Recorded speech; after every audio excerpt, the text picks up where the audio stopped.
आज से सैकड़ों बरस पहले अरब में हातिम नामी शख्स पैदा हुआ।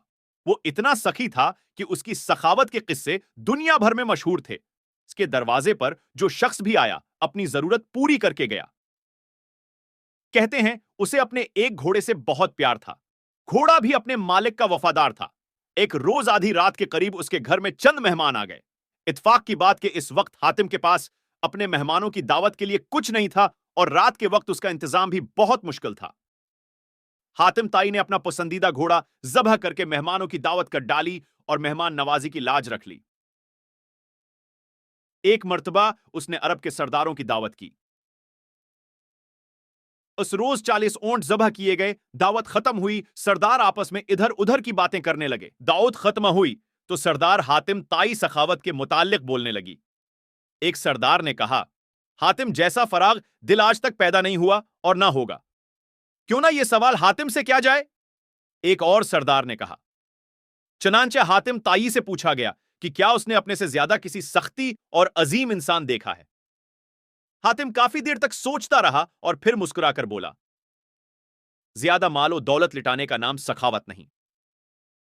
मेरे मुताबिक सखी और अजीम इंसान वो है जो अपने बड़े से बड़े फायदे के लिए किसी का छोटे से छोटा एहसान भी कबूल न करे। मैंने जिंदगी में ऐसा शख्स देखा है जिसका दिल मेरे दिल से बहुत बड़ा था। सरदारों ने बीक आवाज कहा, वो जरूर किसी मुल्क का बादशाह होगा जिसके पास बहुत बड़ा खजाना होगा। नहीं दोस्तों, ऐसी कोई बात नहीं, हातिम ताई ने कहा दिया। वो एक लकड़हारा था। तमाम सरदारों ने हैरत से उसको देखा तो हातिम ने कहा कि एक दिन मैंने पूरे शहर की दावत की। मेहमानों को खिलाने के बाद मैं जंगल की तरफ निकल गया। वहां मैंने एक बूढ़े शख्स को देखा। उसने अपने सर पर लकड़ियों का एक भारी गट्ठर उठा रखा था जिसके बोझ से उसकी कमर झकी जा रही थी। इसके फटे पुराने कपड़े पसीने में गीले हो गए थे। मैंने उसकी मदद करने का फैसला किया और कहा, मैं आपसे चंद बातें करना चाहता हूं। यह कहकर मैंने उसके सर से गट्ठर उतारने के लिए अपने हाथ बढ़ाए तो वो फौरन पीछे हट गया। फिर उसने अपना बोझ जमीन पर रखा और कहने लगा, इंसान को अपना बोझ खुद संभालना चाहिए। लोगों के कांधों पर सिर्फ कब्र की तरफ जाया जाता है। मगर बाबा जी, आप इस उम्र में इतनी मेहनत क्यों कर रहे हैं? तो फिर मुझे क्या करना चाहिए?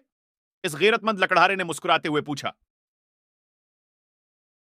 आपके शहर में हातिम ताई रहता है। वो सैकड़ों इंसानों को हर रोज खाना खिलाता है। आप उसके दरवाजे पर क्यों नहीं जाते? यह सुनकर लकड़हारे ने घूर कर मुझे देखा और बड़ी बेनियाजी से कहा, हातिम के दो हाथ हैं। खुदा ने मुझे भी दो हाथ अता फरमाए हैं। कितने शर्म की बात है कि मैं उसकी कमाई हुई रोटी खाऊं। किसी का एहसान उठाने से बेहतर है कि मैं बेजान लकड़ियों का गुठा सर पर उठा लूं। सब सरदार हैरान होकर हातिम को देखने लगे तो हातिम ने कहा, वो गरीब इंसान मुझसे बड़े दिल का मालिक था। प्यारे बच्चों, दूसरों पर इन्हिसार करने की बजाय अपने हाथ से रिस्क कमाना बायस इज्जत है।